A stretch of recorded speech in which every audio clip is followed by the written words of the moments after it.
She fired him. No warning. No reason. No explanation. Just a cold smile and a decision that nearly destroyed his livelihood. But what she didn't realize, she hadn't just fired an employee. She had just made an enemy out of an entire neighborhood. If you've ever dealt with someone who abuses power just because they can, this story is going to hit hard. Hit like, subscribe, and get ready because this is one of the most satisfying karma stories you'll ever hear. This story didn't happen to me. It happened to my husband. Let's call him Harry. And even now, decades later, you can still hear it in his voice when he tells it. That mix of disbelief, frustration, and eventually, satisfaction. Back then, Harry was barely 20. Young. Strong. The kind of guy who didn't complain, he just worked. He had landed a job doing maintenance for a high-end townhouse community. About 40 units. The kind of place where everyone had money, but not everyone had class. Doctors. Attorneys. Business executives. The lawns were always trimmed. The sidewalks spotless. Everything ran like clockwork. And Harry? He was the guy who made sure it stayed that way. His boss, Mark, the HOA president, was a solid guy. Fair. Straightforward. The kind of boss who actually noticed when you worked hard. Just your job. Mark had told him on day one. Don't let anyone push you around. At the time, Harry didn't realize how important that advice would be. Because most of the residents, they loved him. Not just because he did his job well, but because he went above and beyond. Some homeowners would pull him aside and say, "Hey Harry, we're heading out of town for a week. Mind keeping an eye on the place?" And they'd pay him well. Others would ask for help moving furniture, fixing small things after hours. Again, always paying him generously. Harry built something rare in that neighborhood. Trust, respect, reputation. But there was one exception. There's always one. Her name was Dottie.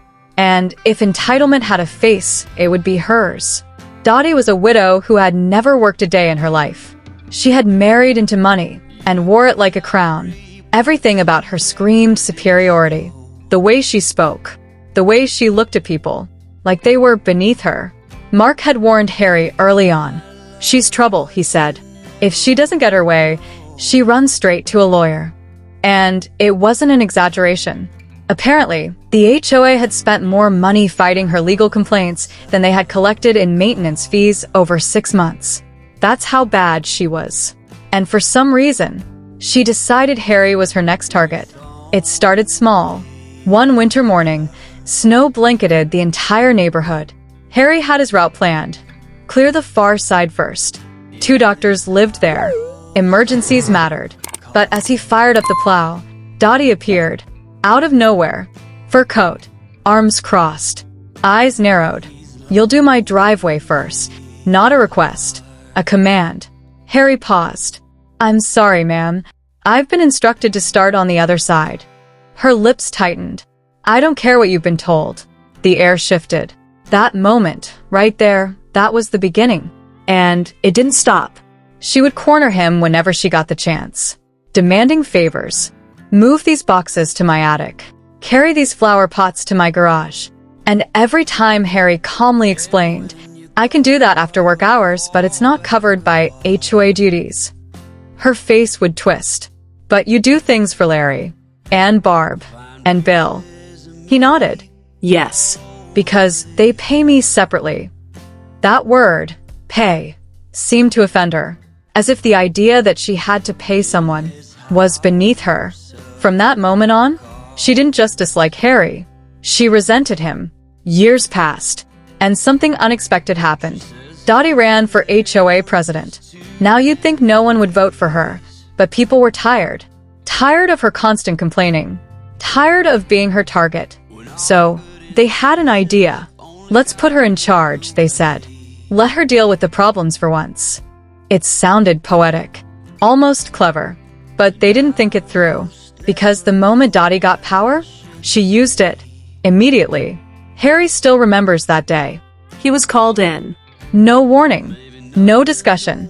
Just her sitting there behind a desk. Looking satisfied. "You're no longer needed." That was it. No explanation. No justification. Just gone. Harry walked out of that office with a strange feeling in his chest. Not just anger. Something deeper, like confusion, like the ground had shifted beneath him. What did I do wrong? That question kept echoing in his mind. He filed for unemployment because he needed it. And that's when Dottie did something even worse. She fought it. Now, it wasn't just about losing his job. It was about survival, bills, rent, food. And suddenly, this woman who already took his job was trying to take his safety net too. Days later, Harry ran into one of the homeowners at a grocery store. The man looked genuinely upset. "We didn't think she'd do that," he said. "We're so sorry." Harry shrugged it off. "It's okay. I'll figure it out." But then he added something honest. "I just hope I win the unemployment hearing." The man paused. "When is it?" Harry told him. They wished each other well and went their separate ways. But something had changed. The day of the hearing arrived. Harry walked in alone. No lawyer, no backup, just him and his truth. As he checked in, a man approached him. Suit, briefcase, confident. "Harry? Yeah, I'm your attorney." Harry blinked. "I don't have an attorney." The man smiled slightly. "You do now." Turns out, Mark and several homeowners had come together, pooled their money, and hired a lawyer to represent him. In that moment, something shifted inside Harry. That heavy feeling? It lifted, just a little, because for the first time since he got fired, he realized something. He wasn't alone. They walked into the hearing room, and there she was, Dottie, sitting there like she owned the place. But this time, the power dynamic was different. The hearing began. The judge asked a simple question. Why was Harry terminated? Dottie hesitated. Then, she scrambled. "Well, he refused to move boxes for me. And flower pots." The room went quiet. The attorney stepped forward. Calm, precise. He presented the HOA bylaws, line by line, showing exactly what was and wasn't covered. And guess what? Moving personal items? Not included. Then he dropped the hammer. Harry wasn't refusing to work, he said. He was following the rules. Dottie shifted in her seat, her confidence cracking. Then came the next blow, a report. 3 pages long. Complaints logged during Mark's presidency. Almost every single one filed by Dottie. And the few complaints about Harry, also from Dottie. All marked, unsubstantiated. You could feel the room change, like the truth was finally visible. Then came the testimonies. One homeowner stood up. Calm, respected. "I trusted Harry with my house key," he said. "He's dependable, honest, a hard worker." Then another, a high-level executive. He didn't hold back. "The only reason she fired him is because she's a vindictive bitch." Silence. Heavy. Unavoidable. Harry glanced at Dottie. Her face was red. Tight. Like she might explode. And, in that moment, everything flipped. The judge made the decision. Clear. Firm. Harry was awarded unemployment benefits. Just like that. Truth won. But the real victory wasn't the money. It was the look on Dottie's face. The loss of control. The public exposure. The realization that she had lost. After the hearing, the 2 men who testified walked over. Smiling. "We were happy to help," one said. And honestly, the other added, "We enjoyed embarrassing her." Then they said something even better. "We can't wait for the next HOA meeting." Because word was going to spread. Fast. Dottie hadn't just lost a case. She had lost her reputation. Some people think power means control. But real power is how people show up for you when it matters. If this story gave you that perfect karma satisfaction, hit that like button and tell me in the comments.